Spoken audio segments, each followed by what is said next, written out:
the Right Honorable Raila Odinga, Mama Aida Odinga, viongozi wote walioko hapa. Today is a great day, and I'm proud to stand here on behalf of the members of Parliament who are sitting today, who are aspiring in the future, and who have served in Parliament in the past, to congratulate a long-standing member of Parliament, the Honorable Raila Odinga, who has shown a lot of respect for the institution of Parliament in the way we interact together. And we know when he ascends to become the 5th President of the Republic of Kenya, the 3 institutions of government, the executive, the judiciary, and Parliament shall work in harmony for the greater unity of this great country we call Kenya. All the best, Your Excellency. Asante sana. Asante sana kwa kuwaka. Sasa kabla hatujalika baba, kuna marafiki wa baba wawili ambaye baba amesema lazima waongee kwa sherehe yake. Moja ni rafiki yake ya miaka mingi, mwingine pia ni rafiki yake ya miaka mingi, lakini kutoka huko Marekani. Amepanda ndege akafika hapa kwa sababu ya hii sherehe ya leo. Sasa wacha nianze yule rafiki ambaye wa hapa, then tuite wa Amerika, then tuende kwa baba. Wa hapa anaitwa Mzee SK Macharia. Mzee SK Macharia.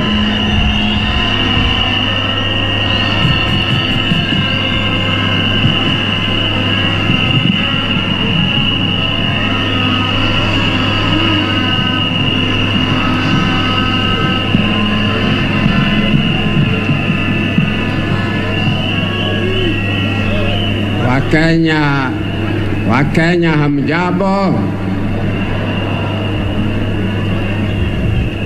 I stand before you today in my personal capacity as a participant and a witness to many struggles of our country.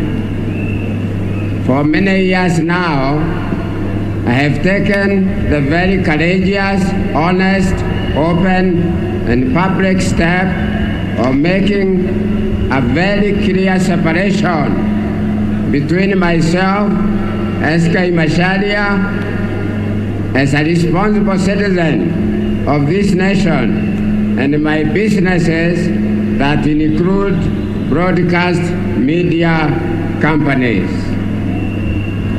I'm therefore exercising my personal constitutional right to political participation as a responsible and a free citizen. My political views and the preferences are therefore completely independent of my businesses, which are managed by impartial and highly competent professionals. And so, I stand here as Dr. Macharia because I don't want politics to distort the true story of our country. I want to tell you the truth and nothing but the truth. The first truth is that I first knew Mzee Jaramogi Oginga Odinga personally. I worked closely with him, especially in the later years of his life. Jaramogi was a true patriot. He was a sincere person who cared for the freedom of Mzee Jomo Kenyatta and the independence of Kenya. I have present some evidence of Jaramogi devotion to Mzee Jomo Kenyatta leadership. Here is the voice of Jaramogi, those who are playing video.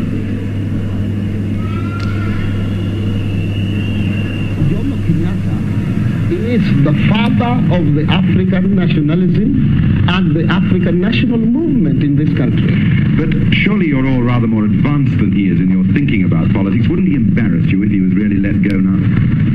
We cannot in any sense be more advanced than our teacher and master, whom I think is much more advanced in political outlook in this country than we are. We are still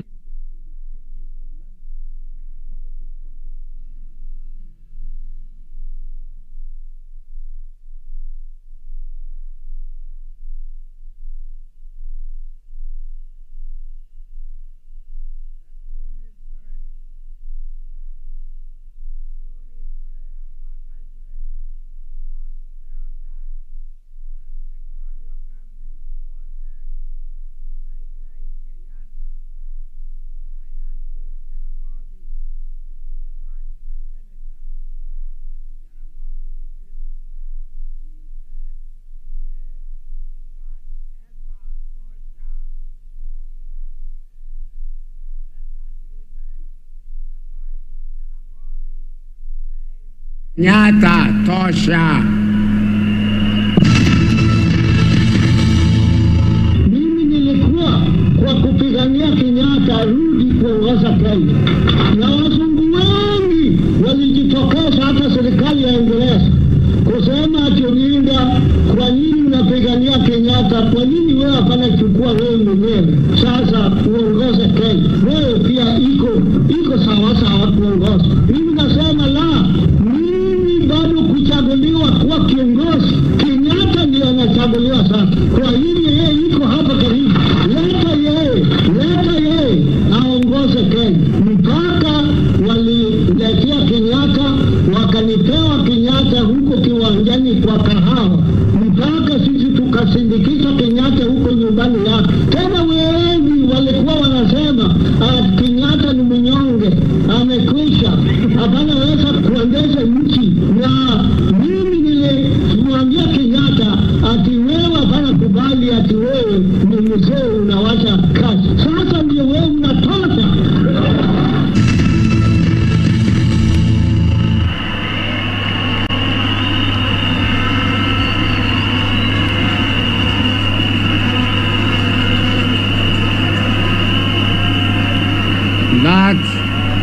That was the voice of Jaramogi Oginga Odinga. I also know Raila Amolo Odinga, the son of Jaramogi Oginga Odinga. Raila has lived a life of selfless struggle for a better Kenya. Raila is a true son of his father. He has always championed greater causes than self. He fought for multipartyism and paid the price by spending 8 years in detention. He came out stronger to fight for more reforms, including a new constitution. And like his father, he also said Tosha in 2002 for the sake of our country. In 2018, he embraced handshake with President Uhuru Kenyatta, a handshake that itself transforming our politics and shaping our future today. I conclude in the hope that I have helped Kenyans to remember that Jaramogi said Tosha for Kenyatta in the 60s. Raila said Tosha for Mwai Kibaki in 2002. And the handshake with the President Uhuru in 2018 in itself is another Tosha for Raila to President Uhuru Kenyatta. So the other day, I was so happy to see President Uhuru saying some exciting words in Nakuru. Let's listen for a minute, for a second, our president carefully.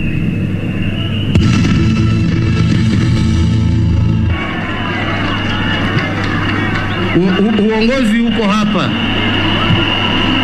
Sio uongozi, sio mpira ya kuchezwa kwa kiwanja. Uongozi sio sprint, ni marathon. Wewe utakimbia hapa, by the time umefika pale pumzi imeisha, lakini mzee amekanyanga polepole akuja kupitia ukiwa bado kwa barabara.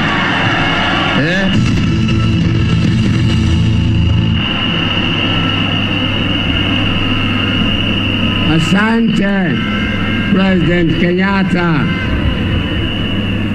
Now, fellow Kenyans, guided by our simple truth, may I request you to join me in categorically declaring Raila Tosha for president in 2022. Thank you all.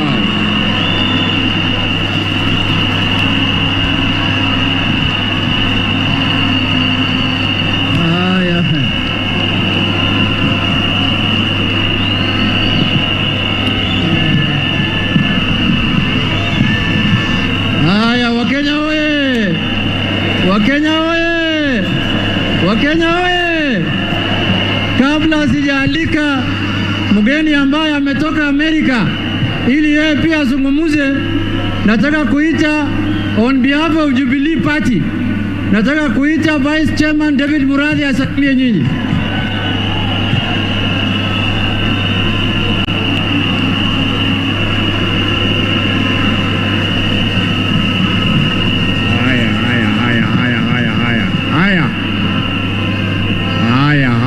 Mjana mko? Mimi leo nina furaha sana. Mimi ndio nilisema prepare for Raila Amolo Odinga to be the 5th president of the Republic of Kenya.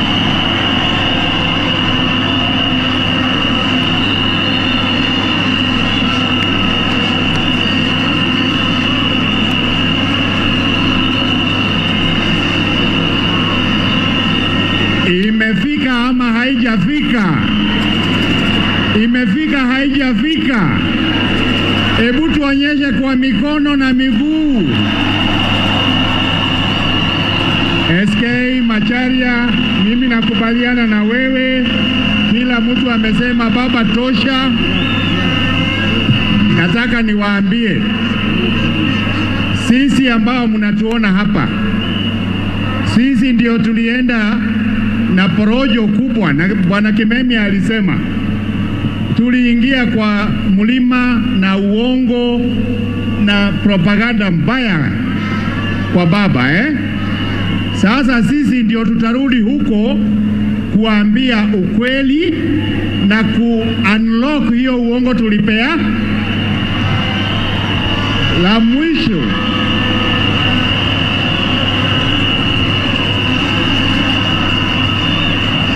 mwisho, mjue ya kwamba, na ni mzuri Bwana Atwali ameambia Gideon, sisi hatuna shida na jamii yoyote Kenya, hata jamii ya Wakamba, ya Wakalenjin, ya Waluya. Shida yetu iko na huyo mtu mmoja anaitwa Alibaba. Mnajua Alibaba and the 40 thieves? Si mnajua Alibaba na waizi wangapi? Hawa tu ndio tuko na shida na hawa.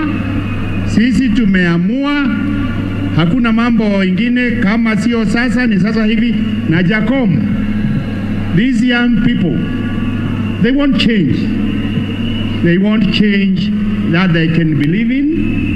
Na wanajua huyo mtu hawezi kuwaletea change. Hakuna mtu mwingine anaweza kuleta change Kenya. Change that we can believe in isipokuwa ni nani? Ni nani atatuletea hiyo change? Ni nani atatuletea hiyo change? Si ni baba? Bas.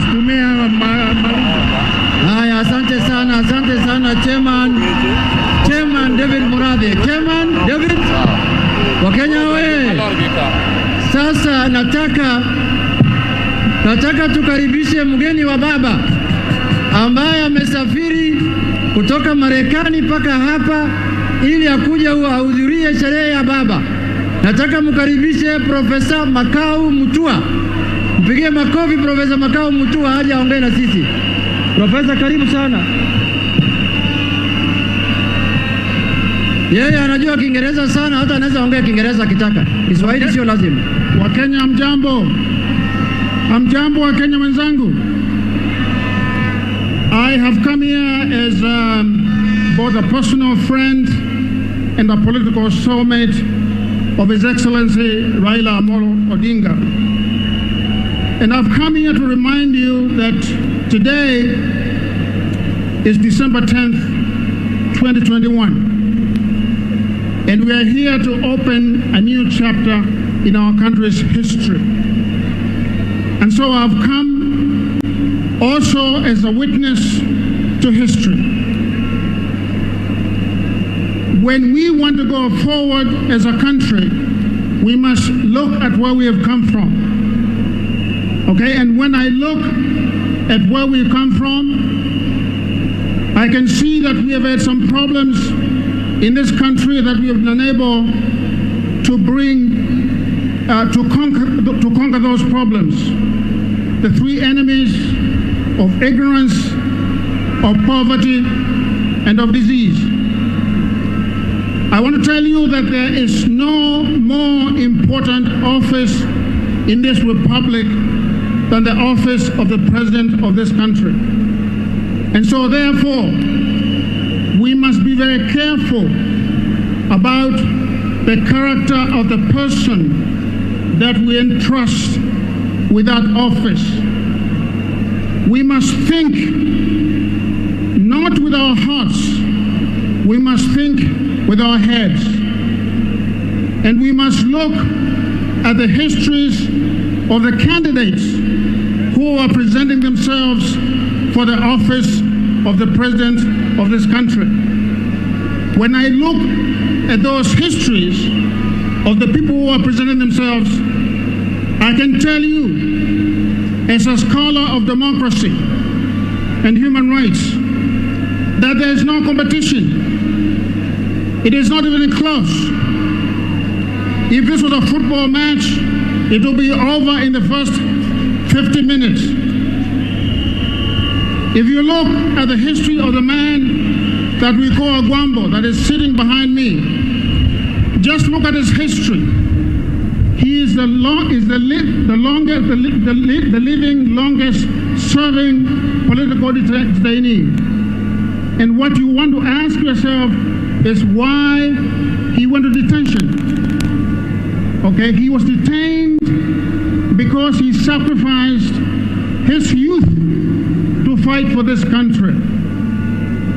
I know the personal pain that the Odinga family has endured. I know the personal pain that Mama Ida has endured when her husband was away. But she cradled those children and she loved them and she cared for them. And we rarely mention her. I want you to give her a round of applause for Mama Ida.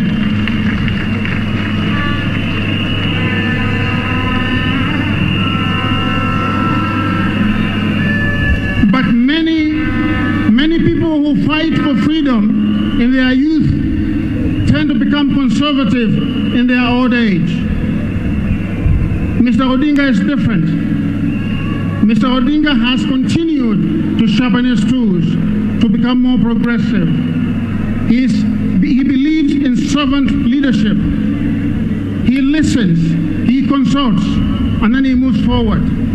The kind of country that he wants to give us is a kind of country where young people will find opportunity to develop their full potential, where women and girls will no longer be subject to violence, where education will be a right for all, not a privilege, where health care will be given to all.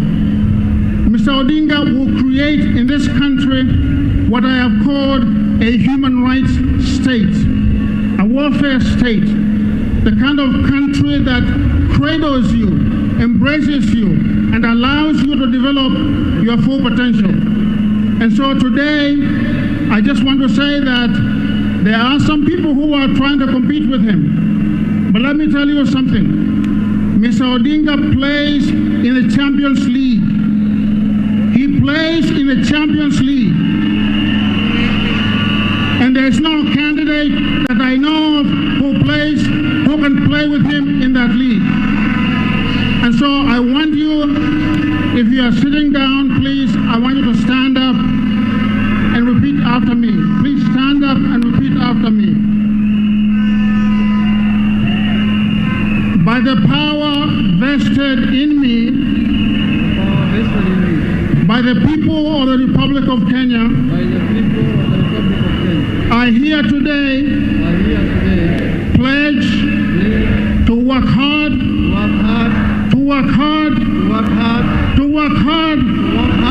to make sure that Raila Amolo Odinga becomes the 5th president of the Republic of Kenya. Asante sana. Asante sana.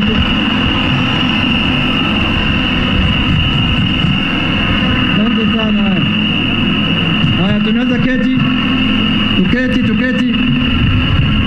Profesa amesema to work hard. I told you to work hard.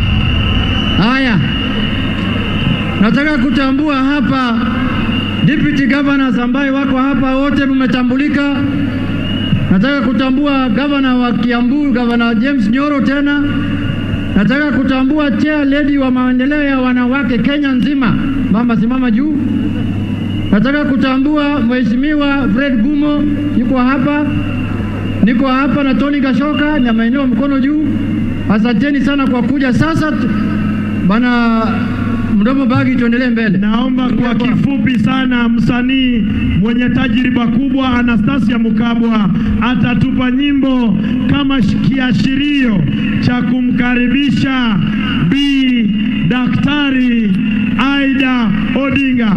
Anastasia Mukabwa tafadhali. Anastasia Mukabwa. Na niombe popote tulipo tusimame kwa furaha.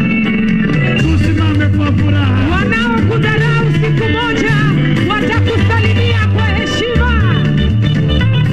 Wanaokudharau siku moja watakusalimia kwa heshima. Wanaokudharau siku moja watakusalimia kwa heshima. Wanaokudharau siku moja watakusalimia kwa heshima. Wanaokudharau siku moja watakusalimia kwa heshima. Mateso yako ni moja tu, Mungu akuandalia mwisho. Wanaokudharau siku moja watakusalimia kwa heshima. Nakuwa mchunga kondoo, Mungu kamwinua kuwa Tupiga makofi ya juu wakati unaimba wimbo huu. unaitwa baba, kesho utaitwa mbali. Wanaokudharau siku moja watakusalimia kwa heshima. Picha unatembea kwa miguu, kesho utaendesha gari. Wanaokudharau siku moja watakusalimia kwa heshima. Watakusalimia kwa heshima. Watakusalimia kwa heshima. Kuinuliwa, watakusalimia kwa heshima. Kubarikiwa, watakusalimia kwa heshima. Kwa heshima. Wapisha bwana piga. Asante sana.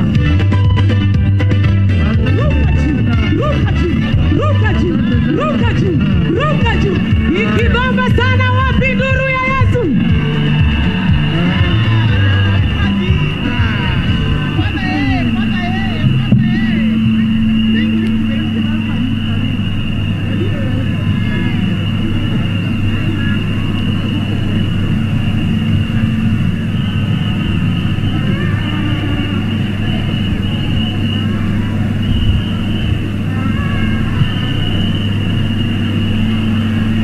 Thank you.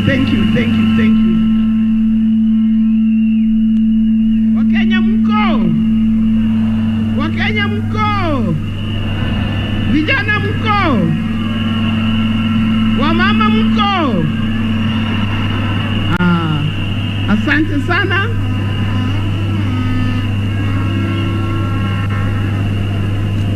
Thank you very much. Thank you very much. Your Excellency, let me address him like that.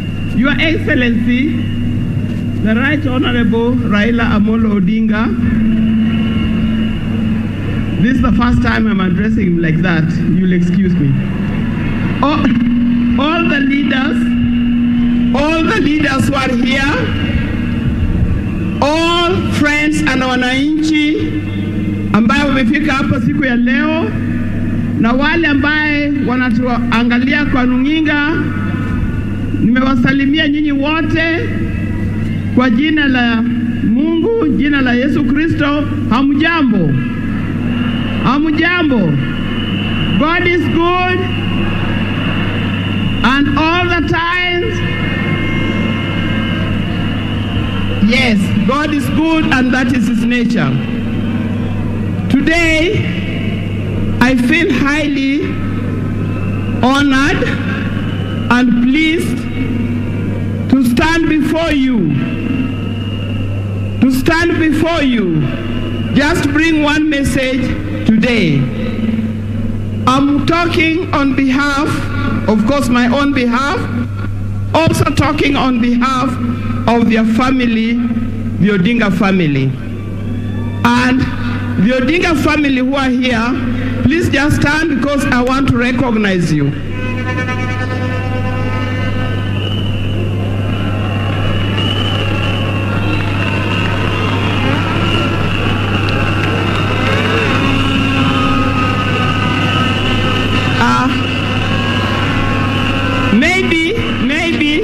Maybe you could come forward. Please come forward so that I see you properly. Come forward so I see. Auntie Beryl, I can see you. Please come forward. Auntie Beryl, come forward.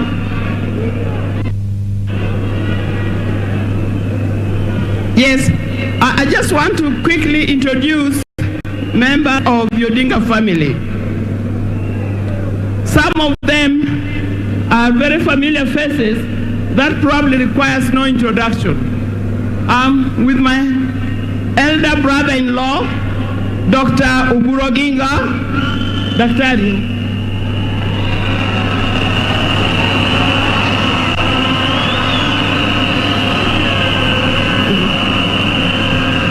Thank you, Daktari. I'm here with my sister-in-law, Dr. Akinyi Wenwa, Auntie Akinyi.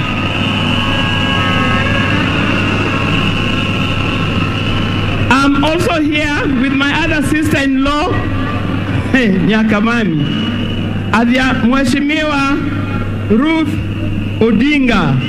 Thank you. While I'm still talking about my sister-in-law, while I'm still introducing my sister-in-law, I would like to project back there, Beryl Achieng Odinga. She's over there. My other sister-in-law. Wow. Now, I'm here with my other now, my sister, another sister-in-law, Mheshimiwa Tabu Osewe Odinga. Please come forward so that I see you properly. Anna, my Nyeka co-wife, Dr. Anna Oburu Odinga.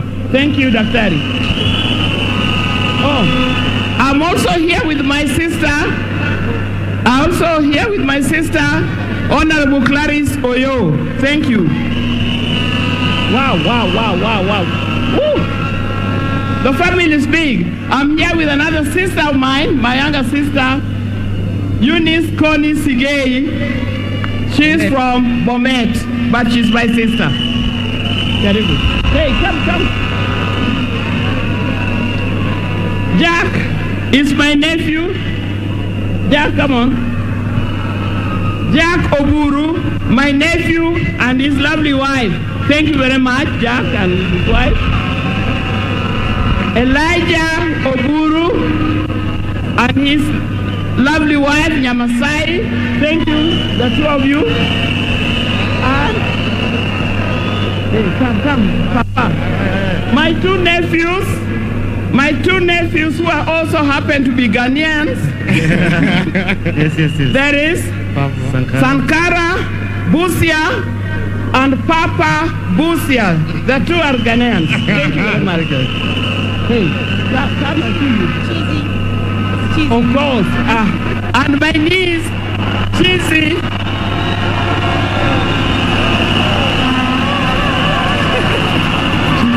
Looks like you're remaining here. Now, our daughter Rosemary Odinga. And we are also here with Junior Odinga, Junior Raila Amolo Odinga, and his son Lion Amolo Odinga.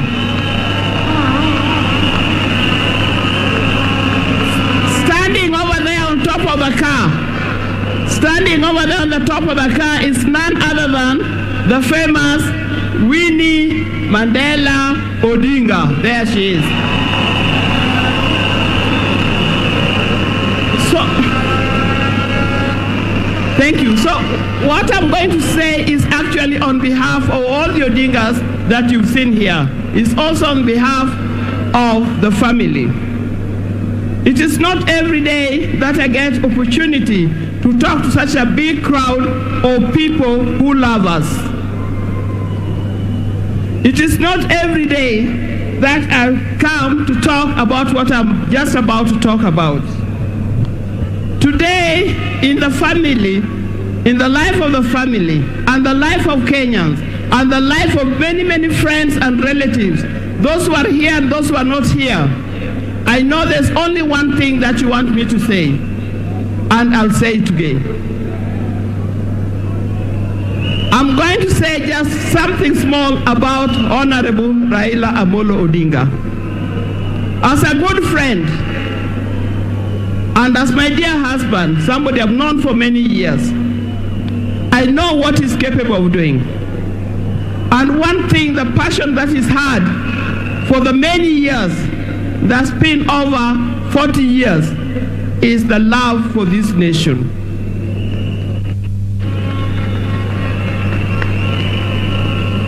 It is the love for the people of Kenya. For many years, Raila believes, let me call him like that, you'll excuse me if I don't put honorable. He believes that Kenya can be a good place, better than what we have today. And I know he's capable of making Kenya a better place than we have today. Every time we see many young people, like the young people I see in front of here, and the young people who are not here, he always worries about the future of these young people. What kind of nation are we going to leave for these young people?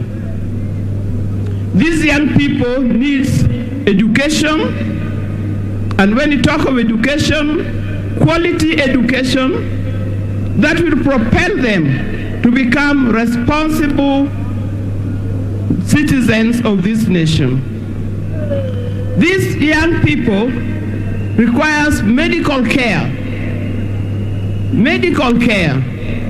so that they can have healthy bodies to be able to perform the jobs that they are required to perform.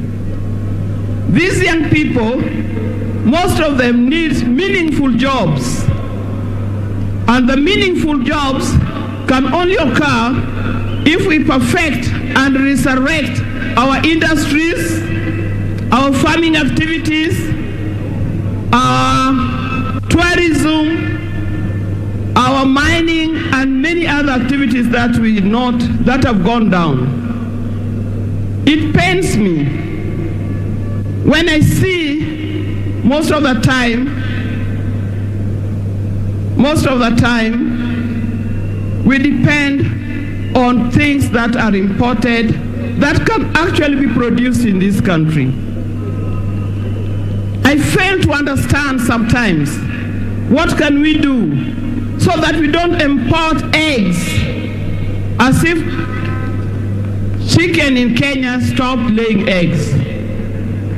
It hurts me when import sugar, when our farms, sugarcane farms, and probably I let you know that my mother was a sugarcane farmer. The sugarcane are rotting in the farms. We must put our act together. And my dear friend, Honorable Raila, I know you are capable of doing this and many more.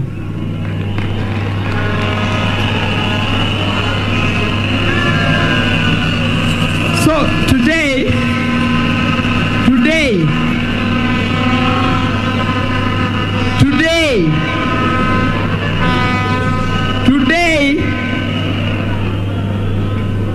I want to release you to perform and to do what you need to do for the multitude of people who are here and those who are watching outside who are not here. I know you'll not let them down. And to wananchi, the people of Kenya, I release Raila to you today.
Sasa tunataka kwenda kwa sherehe nyingine ndogo hapa.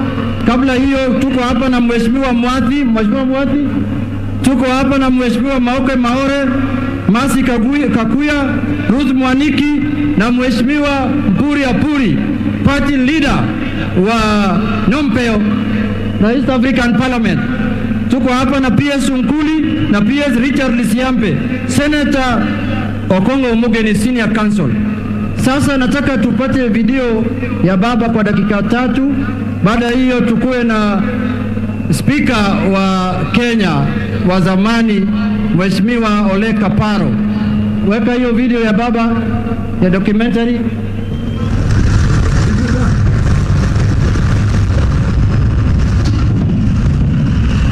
It was a handshake that took Kenya by surprise. Straight out of the blue sky and seemingly away from the company of the respective close aides, President Uhuru Kenyatta and William Raila Odinga shook hands at the steps of Harambee House, Rock House in the office of the President in downtown Nairobi. The handshake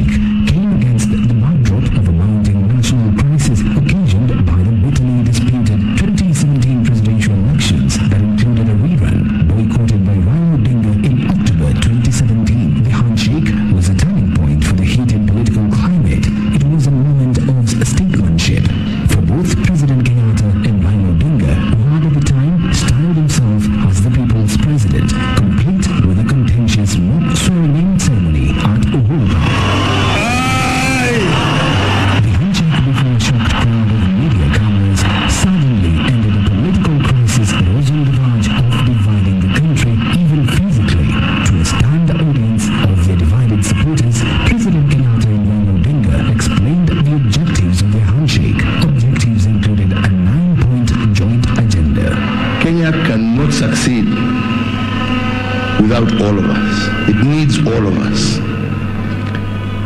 And this is, to me, the spirit of the handshake. It is not about two people. It is about bringing a country back on track. It is about bringing the people of a nation to feel once again that they are part and parcel of the whole. It is to remove the issue of people feeling marginalized, isolated, left out, and to encourage a feeling that existed in this country once upon a time when some of us were children, but we hear those stories. Tulikuwa tunaambia watu wetu tunaenda Canada.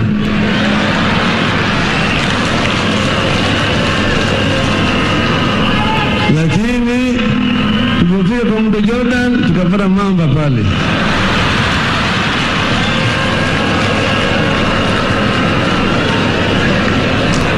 Sasa tukasema tujenge madaraja ya kuvukisha watu. Tumeingia wapi? Tunasema hii sasa kama tunaingia sio wananasa peke yake, ana Jubilee na NASA pamoja.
Badala ya sisi, kwa sababu ninawahurumia mama, nawahurumia wazee, nawahurumia vijana wa university, wa secondary school, wa primary school, wako na mimi, na sitaki hata mmoja awawe au aumie. Tufungue section hiyo, na nauliza nyinyi nyote kukaa na mimi, tuende barabara yetu viongozi wa KANU pamoja. Lakini visiwe vyama vya ukabila. Kama nahakikisha na kama ni ya ukabila, it will not be registered. Odinga returned from exile in February 1992 to begin life in elective politics, winning and retaining the seat of Member of Parliament for Lang'ata constituency for more than 2 decades. In 2002, that is 10 years after the resumption of multi-party politics, Raila Odinga cemented his place as a consequential political force when in a year of dizzying political events, he emerged the architect of the transition that saw the Party of Independence KANU roundly defeated in the country's first ever free and fair democratic elections. Having unsuccessfully run for president for the first time in 1997, Raila Odinga embarked on a series of breathtaking experiments that included joining KANU and seizing the strategic all-powerful position of Secretary General. Napendekeza kwamba Mheshimiwa Daniel Torotich Arapoi achaguliwe kama mwenyekiti wa chama cha KANU. But the dalliance with KANU came to a thrilling end when Raila Odinga disagreed with President Daniel Arap Moi's 2002 succession script. Moi had dramatically leapfrogged a youthful Uhuru Kenyatta over a large cast of seasoned hands that now included Raila Odinga. The fallout for Moi was particularly costly as Raila Odinga walked out with a huge chunk of KANU leadership that included then Vice President George Saitoti. Opposition unity was Raila Odinga's new mission, a mission he pursued with selfless zeal as illustrated by his consequential endorsement of Mwai Kibaki, the famous rally called Kibaki Tosha.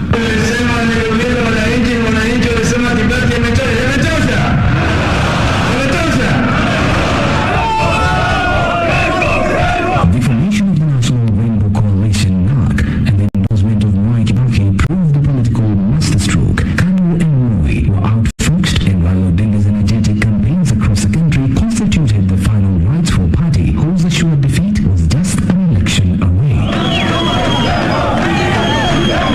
With Mwai Kibaki confined to a wheelchair by a nasty road accident, the entire campaign revolved around Raila Odinga, who directed the show with a ruthless efficiency.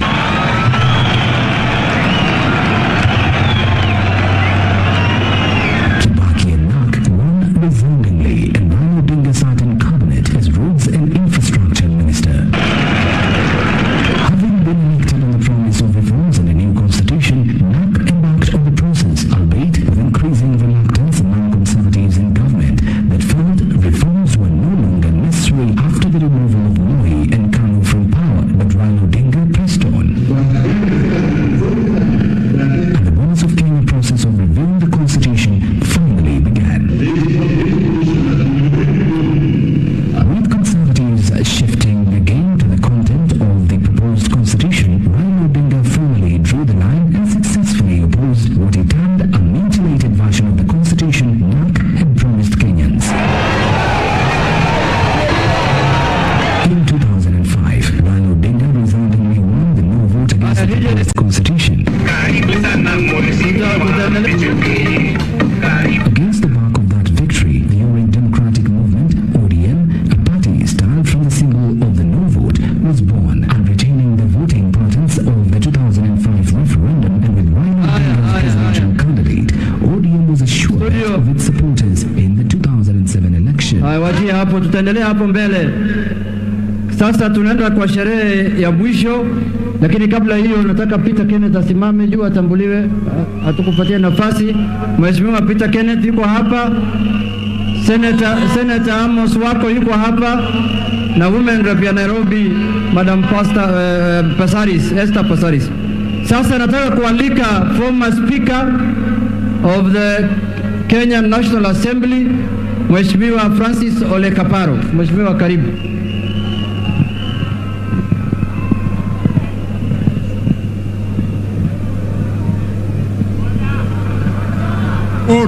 Order. Order for real. Before, kabla sijakuwa speaker, Wacha niwe Kaparo kwanza. Na kama Kaparo, Mheshimiwa Raila, kwa wakati huu wote tumekuwa marafiki, umetafuta kura, sijakupa. Lakini safari hii utapata kura yangu na marafiki.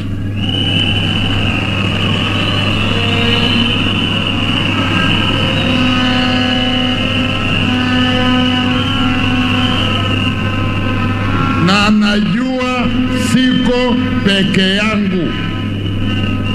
Kuna wengi tu Kenya mzima hii ambao kwa mara ya kwanza wataungana na wale wengi miaka yote wamekupigia kura na utashinda. Sasa washa nirudi kazi hiyo ingine. Hiyo imetosha. Kazi yote ambayo inafanywa lazima kuwe na mazao. Na tumekaa hapa mchana mzima, tumezungumza, tumeimba. Sasa itafika wakati wa kutoa uamuzi.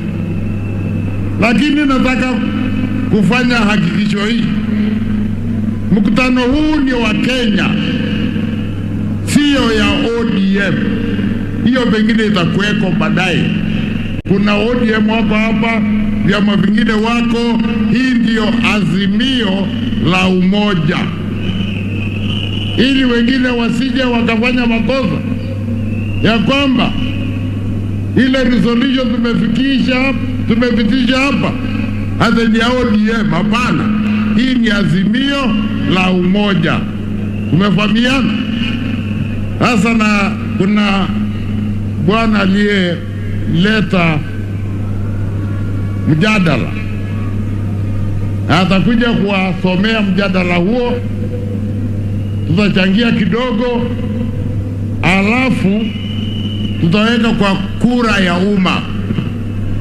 Yule bwana alileta mjadala hapa ni Dr. Nyamu Joka. Sijui kama bado una haja na mjadala wako, na kama uko nayo kuja wasilisha.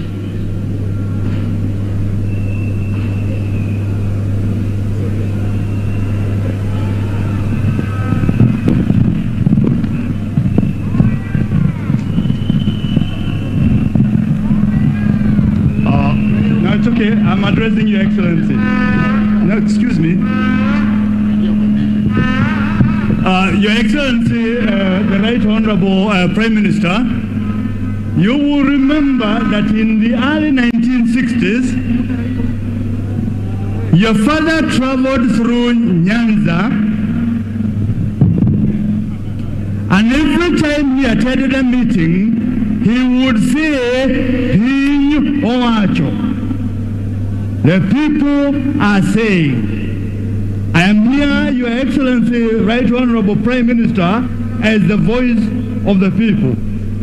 I, Davis Nyamu Njoka, a registered voter in Mathioya constituency in Murang'a County, within the region of the Mount Kenya, do hereby propose a motion that His Excellency Right Honorable Raila Amolo Odinga, EGH, vies to become the President of the Republic of Kenya in the coming presidential elections in the year 2002.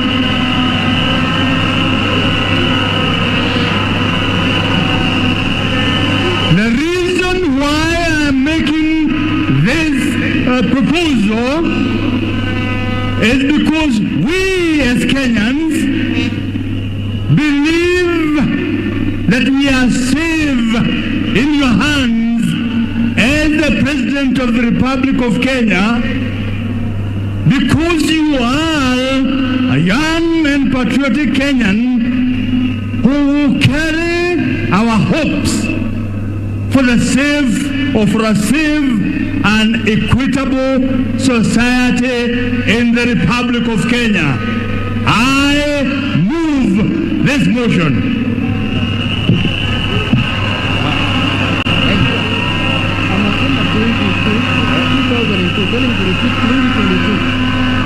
Okay? Order. You must read your motion well. The copy I have is that the election will be in August 2022, not 2021. Is that what you mean? I read 2022. Very good. 2022. Thank you. Do you have a seconder? Where is the seconder?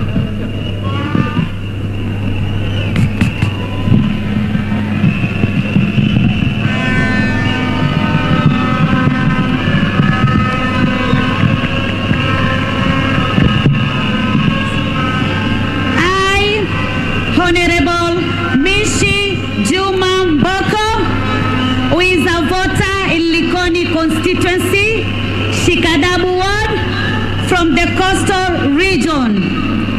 I second the motion that His Excellency Raila Amolo Odinga, EGH, vies for the presidency in the forthcoming presidential election in August 2022.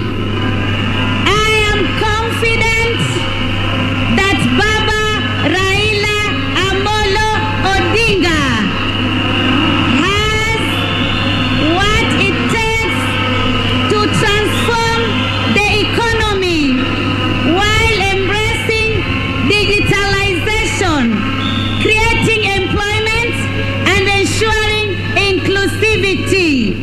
I believe devolution will thrive. I beg to second the motion. Thank you.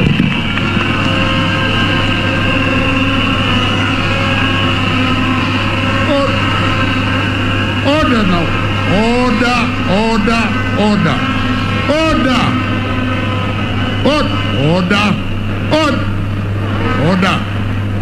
I will now propose the question, which is that following wide Azimio la Umoja consultations in all the regions of our great country, we, the people of Kenya, gathered here today at Kasarani Stadium for the Azimio la Umoja National Convention, this 10th day of December 2021, do hereby request His Excellency Raila Amolo Odinga,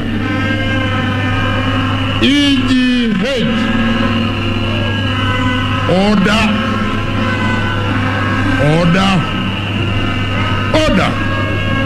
to present himself as a candidate in the forthcoming August 2022 presidential election. That's the question. I will give two opportunities to two young people, and then maybe we'll put the question after that. And I will have the first person to make a contribution, Irene Mayaka, a young lady from the Nyanza region. Irene. Irene Mayaka, a young person from Nyanza region, I wish to set the following. That His Excellency, the Right Honorable Raila Amolo Odinga, has devoted his entire life to fight for the struggles of liberating this country. I further state that in this struggle, Raila's focus has been on the ideals of inclusivity, devolution, sharing of power, and economic empowerment of young people, women, people with disability, and the marginalized. And I have no doubt, absolutely no doubt, that through his presidency, these ideals will be achieved. I beg to support the motion. Thank you.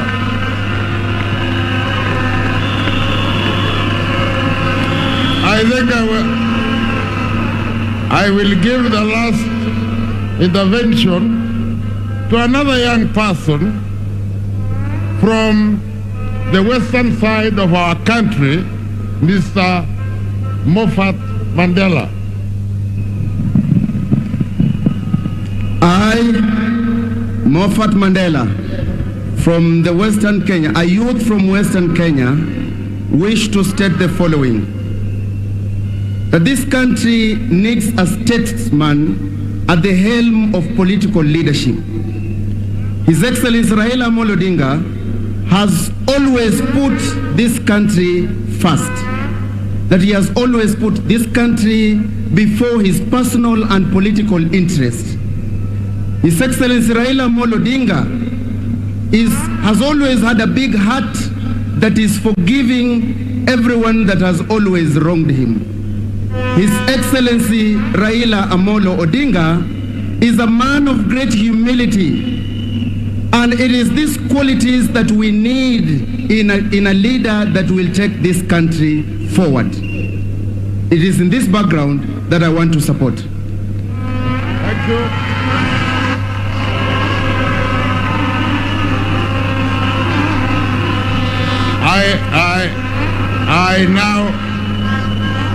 I now wish to put the question, which is that following wide Azimio la Umoja consultations in all the regions of our great nation, we the people of Kenya gathered here today at Kasarani Stadium for the Azimio la Umoja National Convention, this 10th day of December 2021, do hereby request His Excellency Raila Amolo Odinga, EGH, to present himself as a candidate in the forthcoming presidential election in August 2022. As many as of that opinion say aye.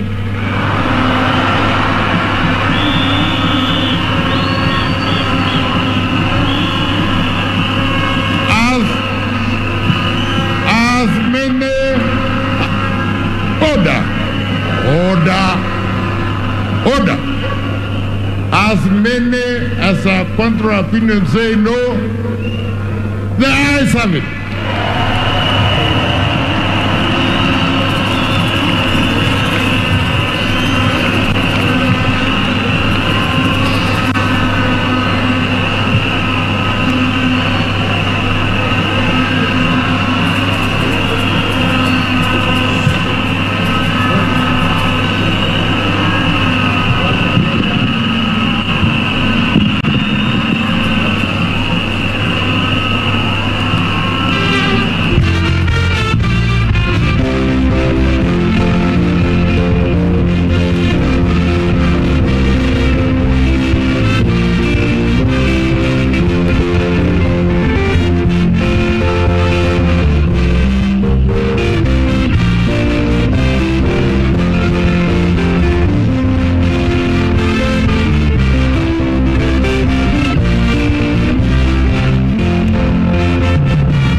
gentlemen, fellow Kenyans,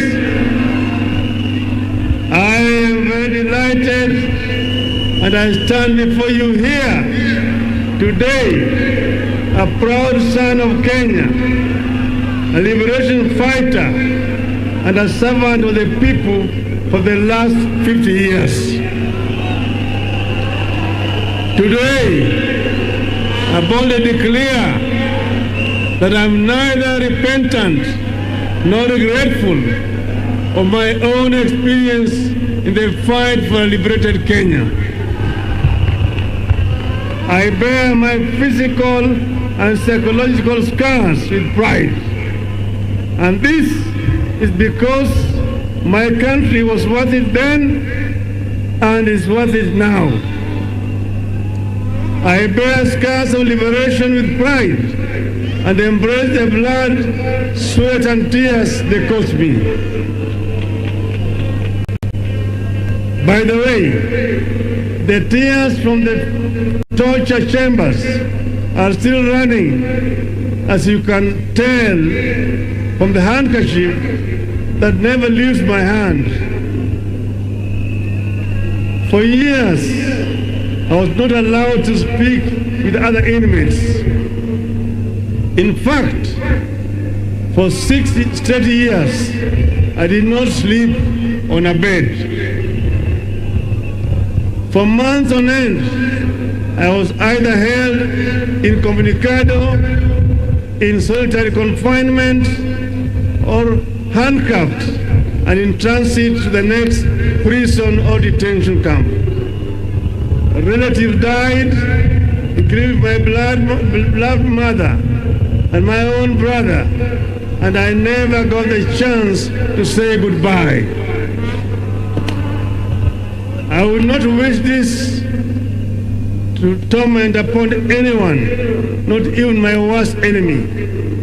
Together with my comrades who endured torture and survived those dark days of despair, we would never let Kenya degenerate down the road of terror. No, not on our watch, not on my watch. But there was a positive side to my story.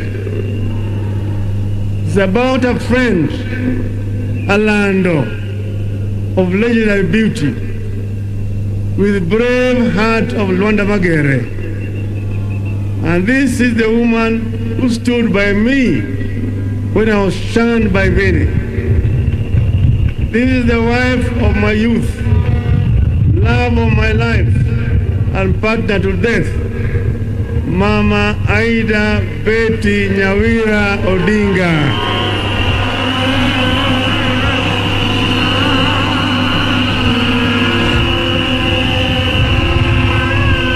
In those hard times of long and uncertain incarceration, if I was not reading the Holy Bible, I found deep solace in Mama Aida's love and support. She became a constant guest of the police cells through constant arrest and harassment. I can't thank her enough. Thank you, darling. Fellow citizens, what makes a great nation is not the men it produces, but the men it honors. That is why I would be remiss if I do not pay homage to those that gave us the sacred license to stand tall, to speak free, and to think big on this very day. And here I'm talking about my comrades in arms, both alive and those who have fallen. I pay homage to those who have gone before us, the fallen heroes of the second liberation. These include Kenneth Nyindo Matiba and Charles Robia. Many do not recall that I was detained at Community Maximum Prison on the same day with two compatriots on the 5th of July 1990 for demanding multipartyism.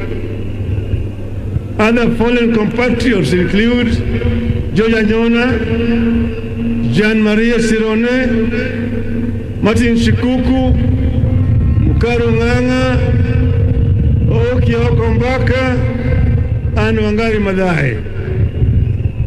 I also pay homage to all the audacious martyrs who, for the sake of the people, chose constant crucifixion over relative comfort of conceding to repression. I hold the deepest respect to living icons like Mukami wa Kimathi, the wife of Dedan Kimathi. They called her the wasp because, like Kimathi, her husband, Mukami was a fearless fighter who mobilized daring bands of women in complex undercover Mau Mau operations. I salute her. Other liberators include Ngugi wa Thiong'o, whose powerful written words enriched the ideologies of the struggle against the one-party regime. Koigi wa Mwere, whose fearless voice inspired many to action. I remember Dr. Odhiambo Mbai, the fearless chair of the Devolution Committee at the Bomas Conference, who was brutally assassinated, and Dr. William Mutunga, who distinguished himself as a selfless champion of social justice and comrades in the detention chambers. We also had Katama Mukangi, Kaimoji Wachira, Alamin Mazrui, all those colleagues who were with us at that time. In the course of this struggle, there have been ups and downs, advances and retreats, but we have never lost our direction. At this point, I must pay homage to my brother, His Excellency, President Uhuru Muigai Kenyatta, for the foresight and sense of patriotism in initiating the dialogue that led to the handshake. It takes a seasoned statesman to shake the hand of his rival. I thank him.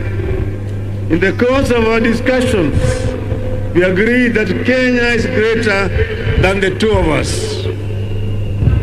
We agreed that despite years of effort, Project Kenya has not quite taken the way of how our fathers envisaged.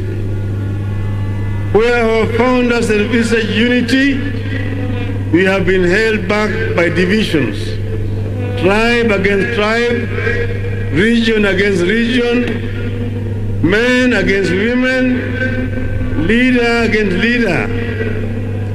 As if these divisions have not been costly enough, there are still massive efforts by other people to divide us further, as rich and poor, young and old.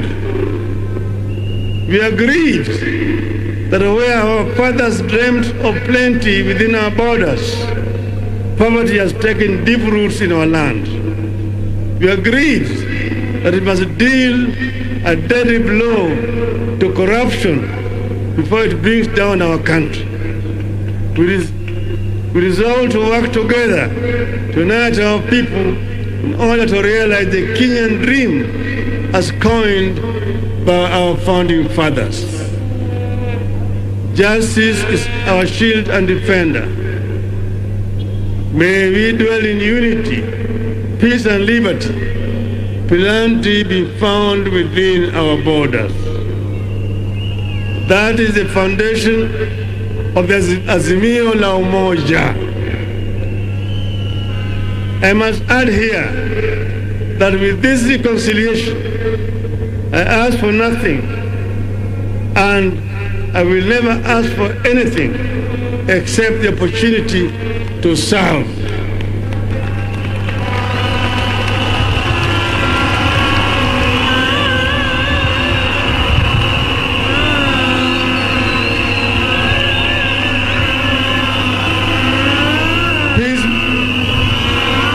Peacemaking is not a self-enriching enterprise. It is a calling from God. Blessed are the peacemakers, for they shall be called the children of God. Fellow countrymen, let me shift gears now to other stories. Those as I witnessed, listened to, and collected on my Azimio la Umoja tour of every corner of our greatest republic over the last 3 months. This meeting today, the culmination of the Azimio la Umoja journeys we have taken together. And you have already seen through the videos some of the issues that were raised during the consultations. Kenyans spoke from their hearts during the 15 Azimio la Umoja mammoth meetings. At the coast, wananchi reminded me that land issues remain a subject of pain. Many families long for the privilege of possessing family land that they can pass down to generations. They cried about the huge impact of the standard gauge railway on their businesses. We traveled into the North Rift, and there I listened to concerns of residents whose livelihoods are being destroyed by cartels in agriculture. People who import maize while farmers are stuck with their maize. They lamented the collapse of the dairy and tea sectors and the high cost of farm inputs. The communities of West Pokot County wondered where there was a West Pokot when there is no East Pokot. They asked to be identified specifically as a community in the national census with a code and their own development projects, and the creation of 2 more constituencies and 5 wards. I also spent time in the Mount Kenya, both west and east, and I can confirm to this congregation that if the mountain was smooth, it would be impossible to climb it. The mountain has to be bumpy for you to scale it. On this, I'm happy to note that I've reached very close to the peak. I've seen the Batian and the Nana peaks, and the people have promised that we shall walk together to the promised land yonder, if I prove that I understand and shall address their concerns. Residents express concerns about the equitable distribution of development resources within the region and the proportional representation. They summarize it in the one call: 1 man, 1 shilling, 1 vote. And they want to earn more from their tea, coffee, paratram, vegetables, potatoes, rice, and dairy. Nyanza complained about non-functioning and collapsed cotton, sugarcane, fishing, tobacco, tea, and soapstone industries, and the denial of economic opportunities for the region. In Turkana, the continuing challenge of general insecurity, poverty, drought, and famine were raised repeatedly. In the lower eastern, the local communities complained of a serious lack of water, recurring famine, and lack of economic opportunities. Northern Kenya felt profoundly let down by Nairobi.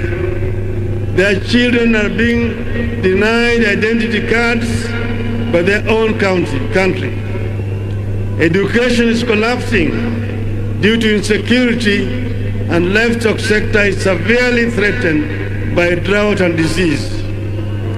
I took note that while our people of Mount Kenya spoke of 1 man, 1 vote, 1 shilling, Northern Kenya spoke of 1 man, 1 kilometer, 1 shilling. Indeed, Kenya is diverse in its needs and its ideas to address the needs. In Western Kenya, I was repeatedly reminded of the local industries like sugar that had been allowed to collapse due to corruption, neglect, and mismanagement. Fisheries and mining are struggling. Young men and women who would have gained from the local thriving industries spoke of how they are forced to migrate from home to seek opportunities elsewhere. The Mark community is worried about lack of livestock and pastoralist economy. They worry about the environmental degradation upstream, which impacts them directly. They have their historical injustices over land. Then they are also concerned about the environmental degradation and the Mau forests.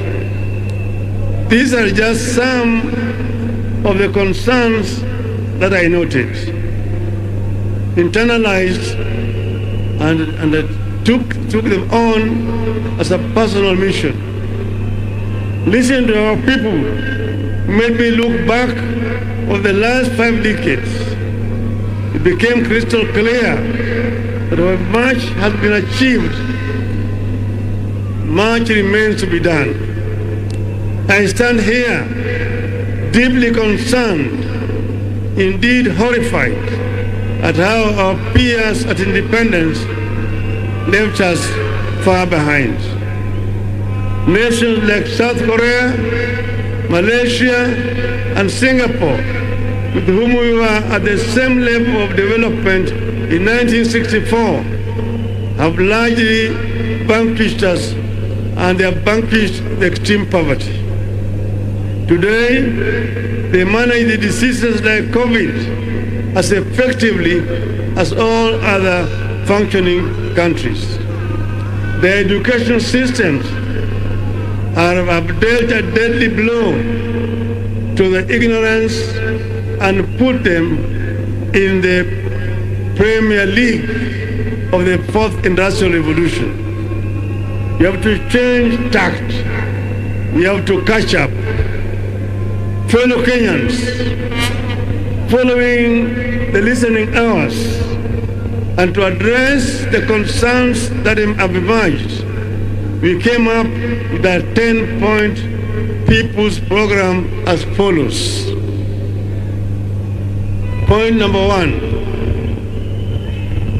inua jamii, pesa mfukoni. A nation's greatness is judged by how it treats its poor and vulnerable. Pesa mfukoni is a social protection program that will deliver 6,000 shillings per month to the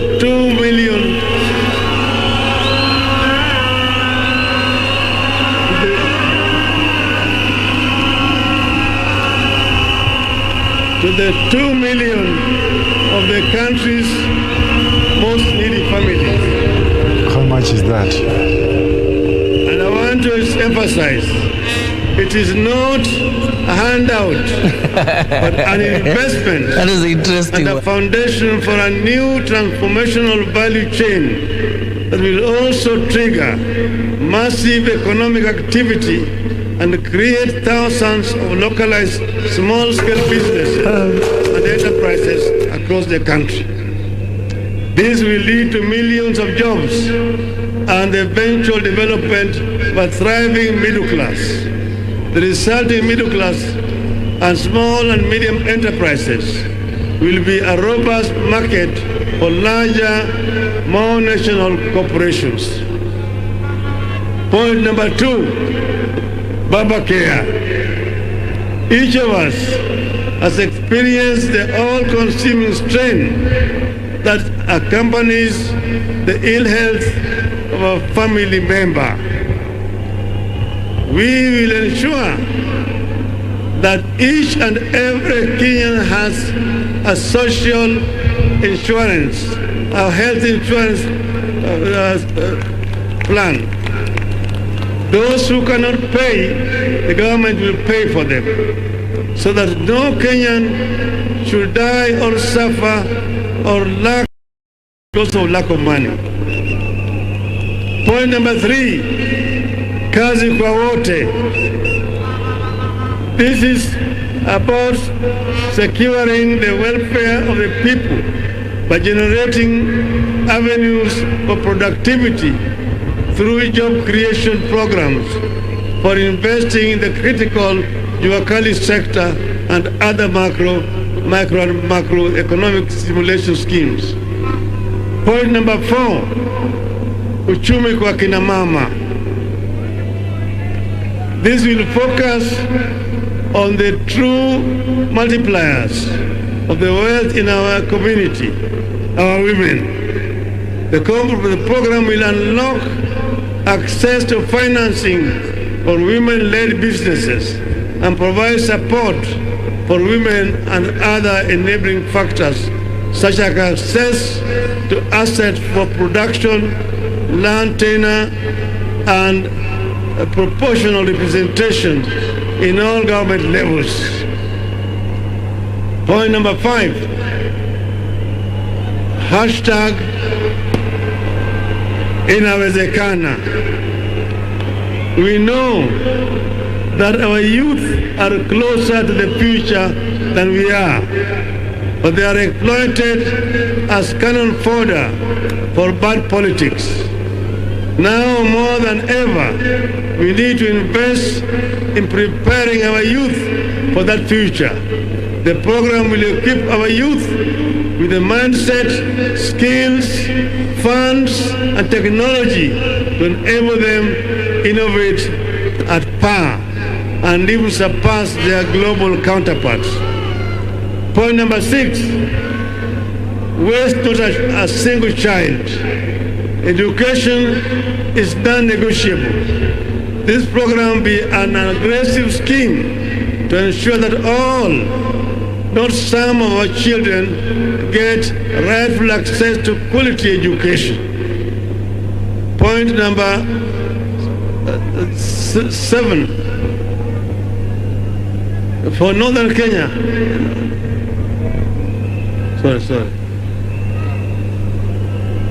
Point number 7, fukuza njaa. The aim here is not to merely feed, but to generate agricultural bounty that Kenya has the potential to produce. We will factor in climate change, adaptation, and mitigation to support and help realize high agricultural productivity across the nation. Point number 6 is about Northern Kenya, where children have dropped out of school because of lack of teachers. We will have affirmative action program to ensure that teachers are admitted at a lower rates so that we can have sufficient teachers to teach in schools in Northern Kenya.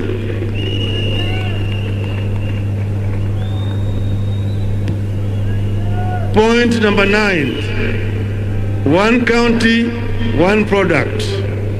I firmly believe that the idea of devolution in Kenya has the transformative potential of rich mineral mines, abundant oil fields, and other traditional markets of our nation's affluence. One county, one product program is designed to be a launch pad to a Kenya which consumes its products, exports excess, and registers surpluses, no deficits.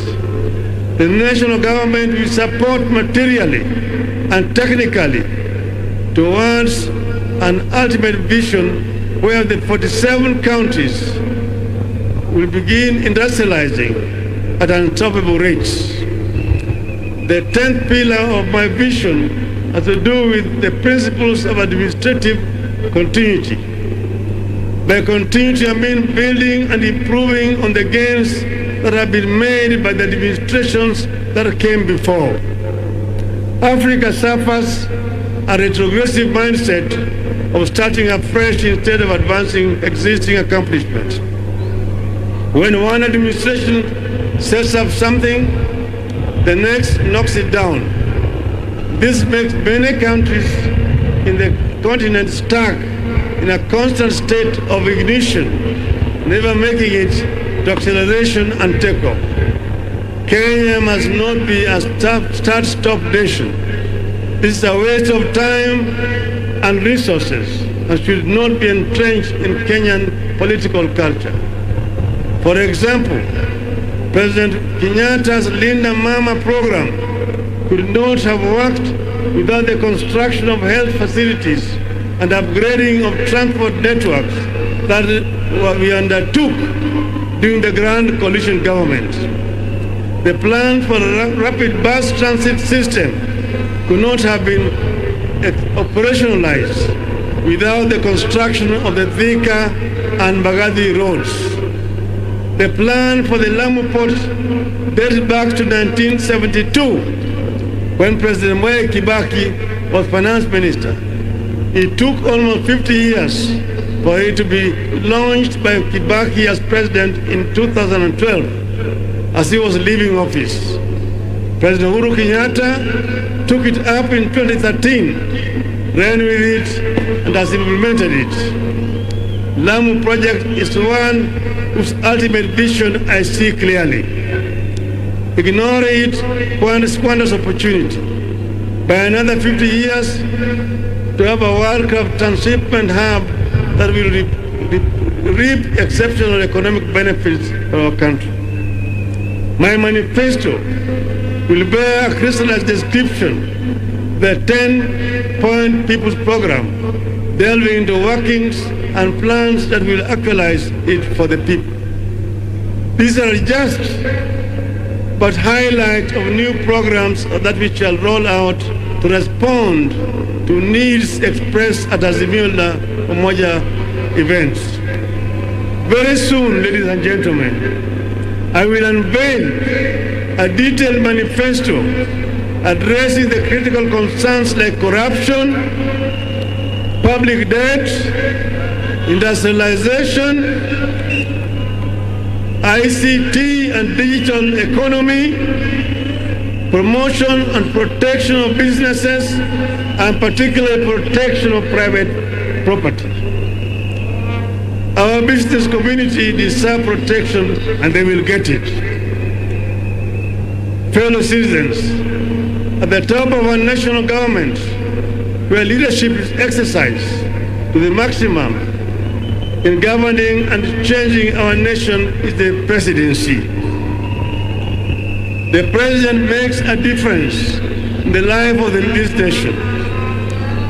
Having listened to your calls during our conventions, giving my credential to this congregation and the nation at large, and having spelled out the people's aspirations as I understand them, and there's Azimio Umoja, and having given my 10-point vision for Kenya on this day of December 10th, 2021, I, Raila Amolo Odinga.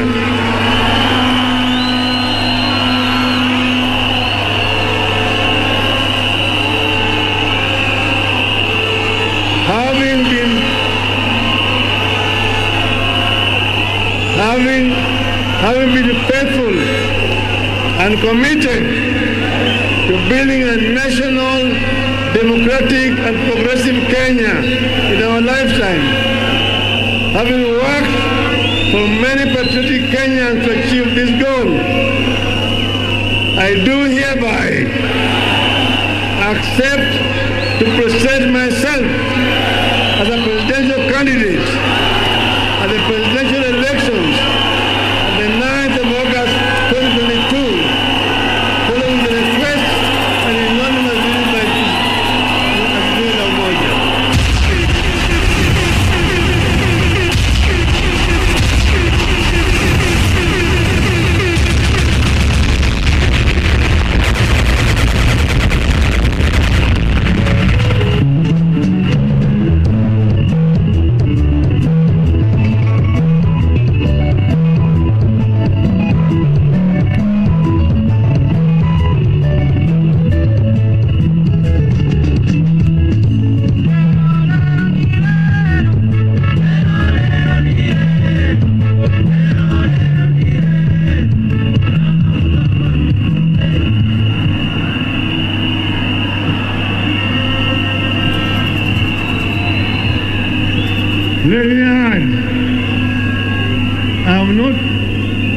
I'm not running for the president to oppose anyone, but to propose better policies.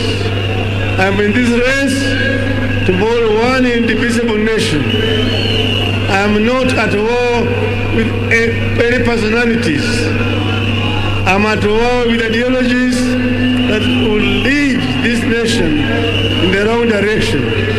Ideologies that divide us instead of uniting us. Ideologies that put the personal above the national good. Now I want you to listen to me. Vijana mpo, vijana we, wacha nimalize kwa Kiswahili. Mimi natoa shukrani kwenu nyote kwa kufika siku ya leo kwa wingi kwa hii sherehe yetu ya leo. Na sasa mimi nataka kutangaza, baada ya sisi kuzuru Kenya mzima na kuongea na Wakenya, nilikuwa nimewauliza, baba aendelee siendelee? Aendelee siendelee? Sababu leo nimejibu ati baba ataendelea, na tarehe 9 mwezi ujao, mwezi wa 9, baba atakuwa kwa kinyang'anyiro ya kugombea kiti cha urais wa Jamhuri ya Kenya.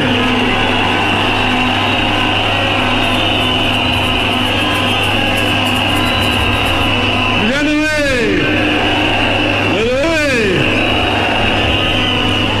lakini vile vile mimi nasema, baada ya kuzunguka kila mahali, tulikubaliana na ndugu yangu Uhuru Kenyatta tutaleta Wakenya pamoja, na kuna vitu vitano.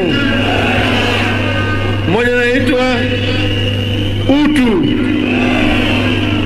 pili ni undugu, tatu ni umoja, nne ni usawa, tano uzalishaji. Haya yote tukuunganisha pamoja na kinaitwa Azimio la Umoja. Kwa hivyo nataka lend my ears. Ngojeni kidogo vijana,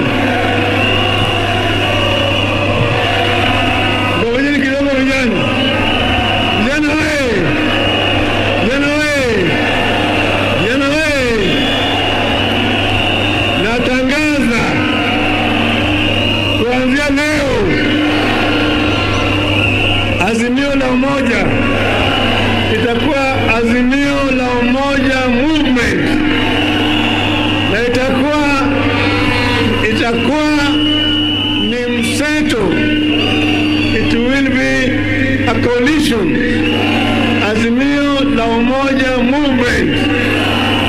Na nikisema Azimio mnasema inawezekana. Azimio la Umoja. Azimio. Azimio. Azimio. Leo tuko na hereby launch Azimio la Umoja Movement.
Tunaomba tupeane nafasi muafaka, wananchi tusalie tumetulia ili kumruhusu viongozi kumpa kongole Injinia Daktari Raila Amolo Odinga kwa kubali mwito, na niombe nipewe leo ni leo, niperero ni leo, asemaye kesho ni muongo. Niombe tumpe nafasi ya kutosha kwa jukwaa, tumpe nafasi ya kutosha.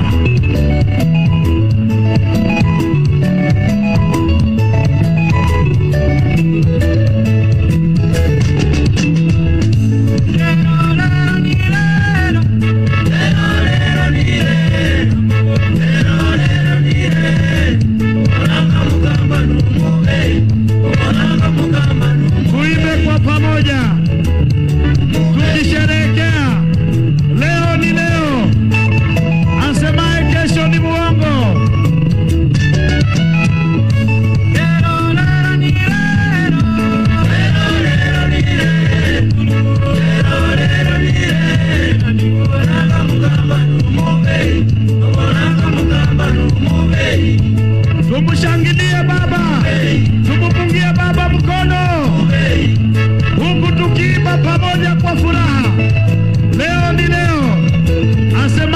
Johnny Muongo.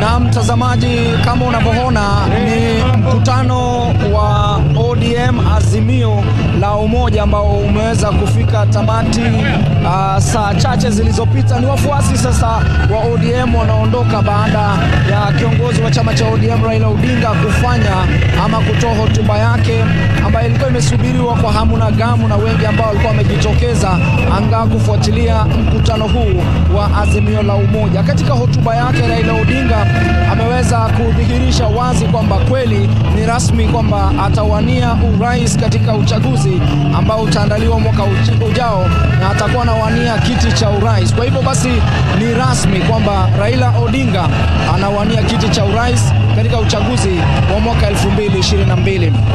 Katika hotuba yake Raila Odinga ameweza kuzungumzia masuala mbalimbali. Baadhi ya masuala ambayo ameweza kuzungumzia katika hotuba yake ni uhusiano wake wa karibu na Rais Uhuru Kenyatta. Raila Odinga ametaja kwamba hapo awali kulikuwa na msukosuko na uhusiano ambao ulikuwa unalete madhara kidogo za kiuchumi na maendeleo kwa taifa, wakati ambapo kiongozi Uhuru Kenyatta alikuwa akifanya ama alikuwa akiendeleza shughuli za maendeleo. Kwa hivyo akaona ni muhimu sana waweze kuwa na uhusiano wa pamoja, na hivyo basi ndo kukawa na handshake. Kwa hivyo handshake iliweza kuangaziwa pakubwa katika ile hotuba yake. Akaweza pia kuzungumzia swala la uchumi, akasema kwamba iwapo atachaguliwa rais, basi atahakikisha kwamba uchumi unaweza kuboreka zaidi. Akazungumzia pia kubuni nafasi za ajira. Ameweza kuzungumzia pia kuweza kuboresha huduma za afya kwa ile ambayo aliweza kusema kwamba atabuni baba care. Kwa hivyo ni masuala mbalimbali ambayo yamezungumziwa, na amesema kwamba manifesto yake ataweza kuitoa karibuni, na hivyo basi wafuasi wake wasubiri ili kujua mbivu na mbichi. Mtazamaji, kilicho na mwanzo bila shaka kikosi kuwa na mwisho. Kwa niaba ya wale wote waliofanikisha matangazo haya, mimi sina la ziada. Jina langu Ben Chumba, narejesha matangazo haya kwako Jacob John Kuria.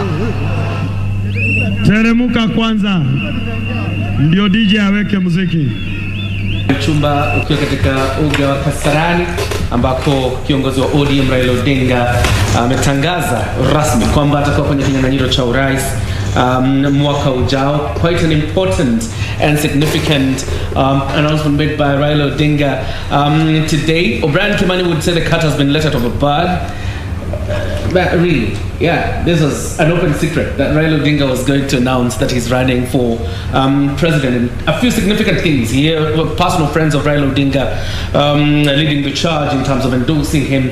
And finally, I think the most significant moment was the Mama Ida Odinga saying, you know, I release Raila Odinga to you today. But for now, because of time, we will talk about the 10-point agenda that Raila Odinga says is what he found as pertinent issues when he was doing his Azimio la Umoja round of tours.